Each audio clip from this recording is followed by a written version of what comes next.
gleaned from researching you and reading about you online, aside from the drumming, you are an incredibly positive person. You know, a very motivational force for a lot of people, not just for yourself. And you're always conscious of putting something back. You know, stuff.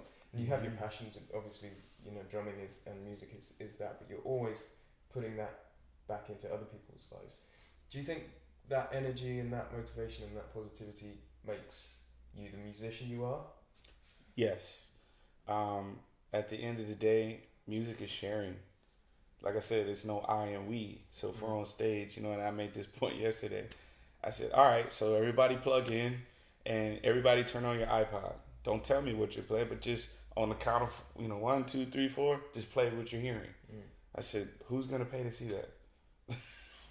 Who's, oh, yeah, this is great. I think he's playing Pantera.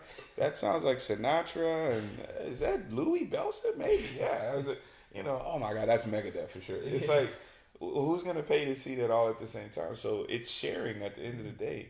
And, you know, if we're putting in the energy, then it's going out. You know what I'm saying? So that's just kind of like where I am with it. Okay. I mean, you've obviously been hired by some very big names, biggest names out there, you know, for your positivity. And obviously, you're quite good at the drums as well. I try, man. I try. You know, Yost and JoJo, and I've been waiting on Yost to give me lessons. You know, this guy, he's so busy. You know, and I just, Yost, all right, I'm gonna get lessons one day. One person I really want to talk about is Stevie Wonder. Okay. I mean, did you feel a big pressure playing with Stevie? Because everybody knows and loves those grooves so well and knows those records inside out. Did he give you free rein to interpret those, or did you have to play, you know, exactly like the records? How did that all work? You know, the biggest lesson I learned, if I just kind of step back and look at it for what it is, for me personally, the biggest lesson I learned is how to get people to respect. For me, yes, it was stressful. It's just me personally, because I'm just the type of person I am. I've learned, I was like the previous drummer, I know him, you know, we're all for, it's a bunch of us in the mix, you know. Stevie's the type of person where there's 3 or 4 people on each instrument deep because maybe somebody can't make it because he doesn't work all the time, you know. But so I'm learning like lick for lick. I'm thinking if Stevie allowed it, then I'm gonna play it. Like I'm going way back to my roots in church. It's like I played the exact same licks, the same song, just to honor. You know, I'm the new guy. So the last thing you want is to be sitting in front of 70,000 people for the first time with Stevie, and he's like, "What was that?" Like, you know what I'm saying? So, yeah, I stressed, and then the funny thing is, I show up. And he didn't. Oh, really? He was just like, hey, man, pleasure to meet you. Come to find out, we're from the same city. Right. You know, Saginaw, Michigan area. And we got to talking, and he's, oh, yeah, my people. And I was like, oh, my God, like, you family, man. What's up? You know, me and Stevie.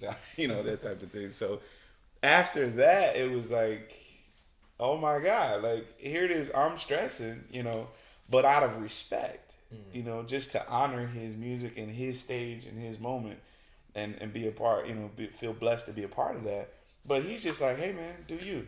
You know, and I think my favorite part, you know, just to have a selfish moment was, but he says it for every drummer. It's not just me. You know, it's just, you know, it's like, Chris, do that thing you do. That. I'm like, yes! Like, oh, dude, it almost brought me to tears just to play that. I was like, I was sitting on the drums, and as soon as I went that, and people went I was like, this is unreal. Yeah. They haven't heard a pitch, but you see what I'm saying? That caused so much respect. It just it was just. I suppose outside of that as well, Stevie never plays the same thing in the same way twice, does he? It's all fresh, it's all new. So he obviously welcomes that from his band as well. Yep. That's great. Yeah. To me, like I said, in that band, it's definitely no I and we. I mean, two percussionists, one drummer, bass player, two guitars, two keyboardists, two singers, it's like, this is it. This is a production. You know what I'm saying? Yeah. But it was still old school. You know, it's still like, yeah, it's like, felt so good. Fantastic. Who else are you going to be working with in the near future then? What have you got coming up? I have some more dates with Lee Ritenour. Usually it's been myself, Lee, and Dave Grusin and Tom Kennedy, or myself, Lee, Maven Davis, John Beasley's been in the mix, and Patrice Rushen has been in the mix. So Abraham Laboyer has also been in the mix. So it just depends on, you know, what the gig is and who's available. Trying to think right offhand. I got a lot of indie session work coming up. I've been working with this Russian artist, Grisha Lips. Did his second record, earlier this year. So he's talking about doing something else, you know. Did you meet him when you were out doing the clinics, or? No, that was a random situation. He's like one of the Moscow or Russia's #1 pop guys. Yeah. I mean, typical like dream story where somebody just contacts you, just, hey, we found your email off the internet. We've been searching, and that's what it was. Like, I read the email and I was like, oh, that's cute, Moscow, all right. So actually, I was like busy. A couple days later, I got another email. I was like, oh, they're serious. I thought that was spam. Like, because it wasn't the same email. It was like, hey, we were wondering if you saw the video clip. So I'm like, yeah, I started watching the clips, like millions of hits. I'm like, yeah. How you doing? Buy yourself a new hat. Yeah. The first thing I was looking for was a hat. Like, whoa. You know, that whole thing. Like, yeah, let's do it.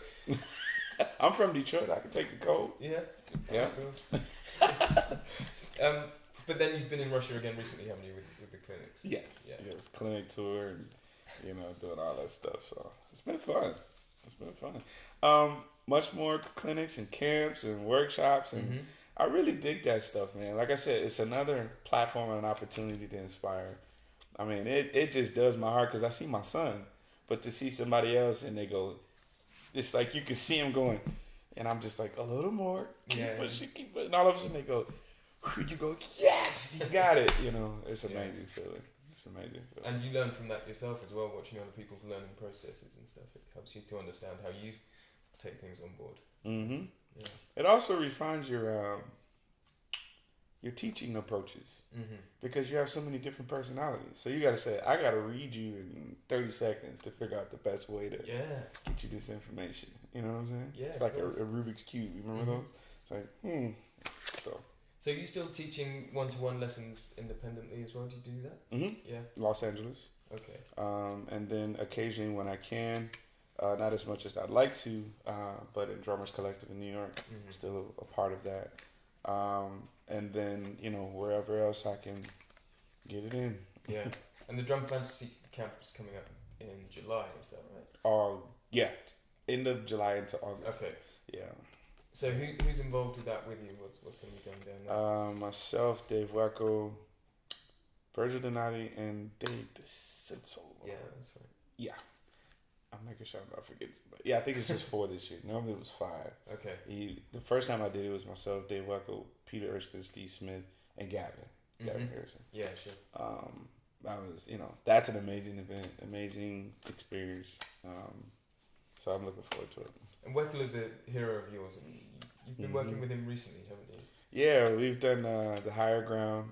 Maybe a lot of people saw it. That I'm not saying you're not supposed to see it, but it was specifically for the pledgers. Gotcha. But it got leaked. You know, the internet. Internet. Here we go again. You know. So we worked together, and it spawned from, you know, that week, and that was the first time, honestly, that I had a chance to sit down and talk to him, along with Steve and Peter, you know, at the same time. And, you know, me and Gavin had a chance to really connect. Me and Gavin have crossed paths a lot, but it was like, it's cool to like kind of be forced to be with each other for 4 days, you know. Yeah. So he was like, yeah, I got to deal with you. Who you is, you know, that type of thing. So it was funny. I guess that must be the lovely thing about events like this. You know, it's not just about you and the audience. It's about you connecting with fellow artists as well, and learning from each other and exchanging stories. Yep. What have you been learning this weekend from your fellow artists? You know, I've seen JoJo play, and I've been around JoJo, and we've even had a greater time to connect and spend some time together. And Yos and we've had, crossed paths and we've talked and we keep in touch. And I'll never forget the first time I met him. It was him and Benny together, and it was just like they were killing me. Them two, it's just like Siskel and Ebert, like no. I mean, it was hilarious. So I was really looking forward to connect with him, and I actually had a chance to just I was like, okay, I'm gonna check him out today. This guy's smooth, man. I mean, it's just the whole facial thing. It's just like, yep, like I'm feeling it. Oh, here we go. It's like he has a way of allowing creativity to be its own, but like navigate it without upsetting it. Ideas coming across, the way he approaches songs, it's like that was perfect. Like I couldn't have done any other little, I'm just like, so I'm still gleaning in Yos's moments. I know he's sitting here, but I that's my brother. I mean what I say. So yeah. Well, that's lovely to hear this mutual respect, between the world's greatest drummers. It's sometimes as an audience member or a journalist or whatever, you assume that you've reached a certain standard and you've learned everything that you possibly could. But of course, that learning process just keeps on growing, and that's part of who you are and why you're so successful, I imagine. It does. It never ends. And it's, even speaking again to like his tone, I was just like, I didn't realize like he just has a very even tone, but it sounds big. I was like, okay, like, Well, we'll be talking to Yost in a minute, so hopefully he can. Yeah, I'll have to leave because he's gonna, I'm still waiting on my lesson, so he's gonna chop me up. So I'll go get Chinese food while he chops me up. Okay, well, listen, I know time is tight and you've got to go and get some food and then get back for your second performance of the weekend. So yes, we really appreciate you taking the time to talk to us. It's been an honour. Yes, thank you. Thank you very much, Chris. We'll appreciate keep an eye on everything Chris Coleman, and cool. Hope you guys do the same, Mr. Chris Coleman.